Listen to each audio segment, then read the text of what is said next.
दुनिया के किसी भी वॉर एक्सपर्ट को पता नहीं है कि अचानक अमेरिका के राष्ट्रपति डोनाल्ड ट्रंप ने रूस को सीधी युद्ध की धमकियां देना शुरू क्यों कर दी।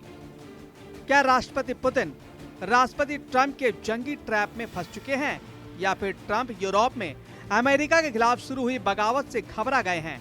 क्या अमेरिका को एहसास हो गया है कि क्या रूस यूक्रेन के साथ साथ यूरोप और नेटो के कम से कम 6 देशों पर हमला करना चाहता है।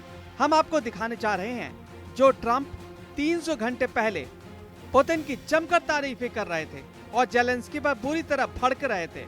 वो ट्रंप अब कह रहे हैं कि पुतिन के रूस ने पिछले 12 घंटों में इतने भयानक हमले यूक्रेन पर किए हैं जिन्हें जरा भी अनदेखी नहीं किया जा सकता।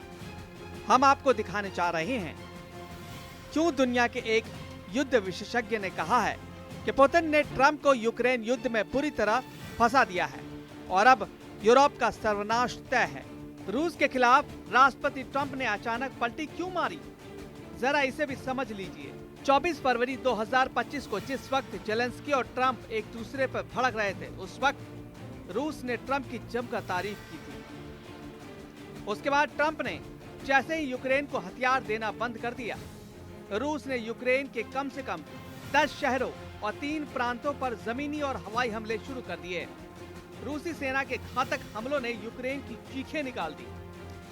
रूस के कम से कम 80 से ज्यादा फाइटर जेट, 12 बॉम्बर्स ने यूक्रेन के पावर स्टेशन, गैस प्लांट, हथियार डिपो को तबाह कर दिया। मरते यूक्रेन की हालत देखकर पूरा यूरोप यूक्रेन के साथ खड़ा हो गया। अमेरिका और हंगरी को छोड़कर नेटो के 30 देश और हंगरी को छोड़कर यूरोपियन यूनियन के 26 देशों ने सीधा ऐलान कर दिया कि हम अमेरिका के बिना ही यूक्रेन को रूस के हमलों से बचाएंगे। अचानक ही सुपर पावर अमेरिका यूरोपीय देशों की बगावत से सख्ते में आ गया। फ्रांस के राष्ट्रपति मैक्रो ने तो साफ कह दिया है कि वो अमेरिका के बिना ही पूरे यूरोप में फ्रांस के परमाणु हथियार तैनात कर देंगे। फ्रांस के इस ऐलान से अमेरिका बैकफुट पर आ गया है। उसे लग रहा था कि यूरोपीय देश अमेरिका के बिना रूस के खिलाफ एकजुट नहीं हो पाएंगे। वहीं दूसरी तरफ पोलैंड के प्रधानमंत्री डोनाल्ड टस्क अमेरिका को औकात दिखाते हुए कहा कि यूरोप के देश अपने दम पर रूस को जंग हरा देंगे और यूक्रेन को युद्ध किसी भी कीमत पर हारने नहीं देंगे।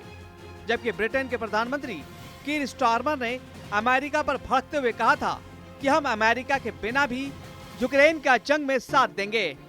इसके अलावा लंदन में हुई यूरोपीय यूनियन की मीटिंग में परमाणु तैयारियों के ऐलान से ट्रंप सख्ते में आ गए। वहीं बेल्जियम की राजधानी ब्रसेल्स में यूरोपियन यूनियन के 27 देशों ने स्काई शील्ड के तहत रूस के खिलाफ 120 से ज्यादा एडवांस जेट को जंग में उतारने का ऐलान कर दिया। महज 300 घंटे के अंदर ही ट्रंप को एहसास हो गया कि अगर अमेरिका की मदद के बिना रूस के खिलाफ पूरा यूरोप हमला करने लगा तो अमेरिका की ताकत दुनिया के सामने कुछ नहीं रह जाएगी। इसलिए अब ट्रंप गिरगिट की तरह रंग बदलते हुए पुतिन को धमकी दी है कि अगर रूस ने जल्दी यूक्रेन के साथ युद्ध विराम नहीं किया तो फिर अमेरिका रूस पर जबरदस्त पलटवार करेगा। पुतिन के बेहद करीबी और रूस के पूर्व राष्ट्रपति दिमित्री मेदवेदेव का दावा है कि भले ही ट्रंप और पुतिन के बीच युद्ध विराम को लेकर लंबी बातचीत हुई हो, लेकिन इसे रूस के मिशन और मकसद पर कोई असर नहीं पड़ेगा। सख्त तेवरों के साथ पुतिन के करीबी दिमित्री मेदवेदेव ने जो ताजा दावे और बयान दिए हैं, उसने राष्ट्रपति ट्रंप को साफ संदेश दे दिया है कि रूस झुकने वाला नहीं है, न ही यूक्रेन की कब्जा की गई जमीन को रूस छोड़ने वाला है। पुतिन ने जब से ऐलान किया है कि वो यूक्रेन के राष्ट्रपति जेलेंस्की से युद्ध विराम पर कोई बातचीत नहीं करेंगे, उसके बाद से रूस के हमले पूर्वी यूक्रेन, दक्षिणी यूक्रेन और पश्चिमी यूक्रेन पर खास तौर से बेहद तेज हो चुके हैं। इधर वॉर रूम में राष्ट्रपति जेलेंस्की अपने कमांडरों के साथ माथापच्ची करने में जुटे हैं कि कैसे रूस के तूफानी हमलों को रोका जाए। हालात ये है कि पूरी यूक्रेन के बहुत बड़े इलाके में यूक्रेनी नागरिक भाग खड़े हुए हैं। यूक्रेन के डोनेत्स्क में इस वक्त हालात बेहद संगीन और खौफनाक हो चुके हैं। कुल मिलाकर हालात बेहद पेचीदा हो चुका है। जो अमेरिका रूस का सबसे भरोसेमंद दिख रहा था, वो अमेरिका यूरोप के दबाव में रूस से ही जंग करने को तैयार हो गया है। अब देखना होगा कि ऐसे हालात में पुतिन ट्रंप की जंगीबाजी को कैसे पलटते हैं।